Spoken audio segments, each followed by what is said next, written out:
You ask Tiger to solve. This deals with linear equations with one unknown. The final result is w equals 5. Let's solve it step by step. Simplify the expression. Expand the parentheses.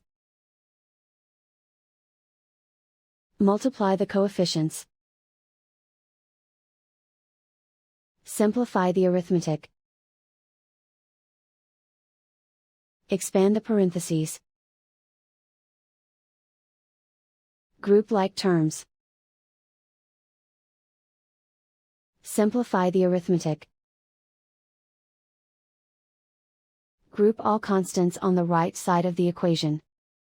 Subtract 70 from both sides. Simplify the arithmetic.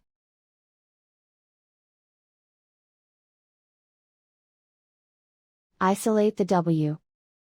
Divide both sides by -14.